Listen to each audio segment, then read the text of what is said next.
of this nature. And Brennan comes out and he's saying, oh, my friends have talked about the UFO file. There may be another form of life there. So you're getting CIA disclosure.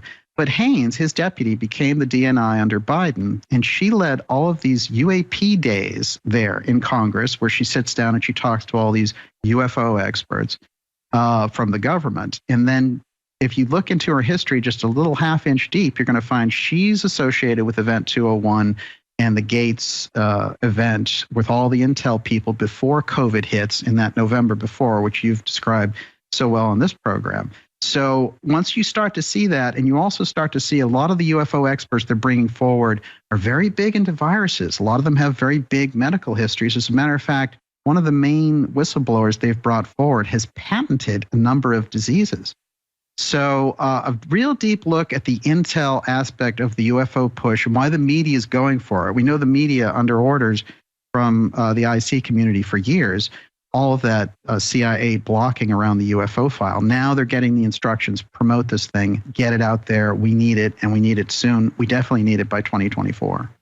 And I've asked this question twice, and you've given the answer twice. It's different angles. It's amazing. But just why do they seem so panicked right now to just create as much hysteria and crime and open borders and UFOs and race, man against woman and gay against straight, just all, like, why are they running around like chickens with their heads cut off?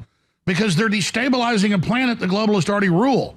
I mean, to me, it's like aliens did put a gun to their head and say, you better start shutting things down or you're dead, because they all do look scared, like they're following a deadline. That's just what I pick up from their body language. I don't know exactly what they're up to, but they don't look happy. No, I agree. And it does seem like there's an extra player involved in the events that we're seeing, and they're willing to out themselves in a far more dramatic fashion. When you look at people who studied the Rockefellers and, a lot of the work that you brought forward around Bilderberg and things like that, those groups would go in, study how to do the PSYOP, roll it out, take their time, make sure it looked respectable on the surface, and do all these things behind the scenes. Now what you're seeing is, a company like Nexstar Media, for example, going in and funding News Nation. And News Nation has Chris Cuomo and all these kind of CNN rejects running it. And they're the ones who are the lead on all the UFO stuff now. They're behind everything that you see. They own 200 stations.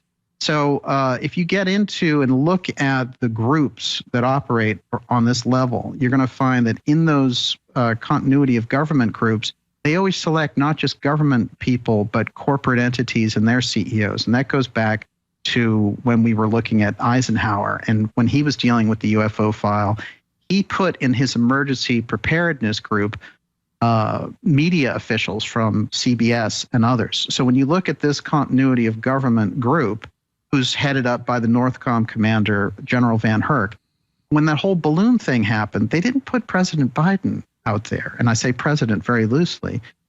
They put out General Van Herk from NORAD, who's also the Northcom COG commander. So they wanted to put us in that pose of, here's a dry run. This guy's shooting down UFOs. It's a UFO threat, and General Van Herk from COG is going to save us. That's the link. That's the crossover that I see in terms of how they're going to do it. They're going to do it through NORAD, and there's going to be that whole idea. Now, that's what they've been building up. And the whole question is, can they accomplish something like that? And can they do it in short order? I think it's almost like the atomic clock. I use this analogy on a number of my shows. All these scientists get together and they're like, with all these actions that we're seeing around the world and Ukraine and everything else, we're that much closer to midnight, which means total nuclear disaster. Well, in terms of the UFO threat file, I think we've moved the clock now much closer directly to them taking the action of the UFO threat in order to achieve emergency powers. That's really the key. And that's what they got as a dry run with COVID in a spectacularly unconstitutional Exactly. I couldn't say it as good as you. Stay there. Wow. Dark journalist, dark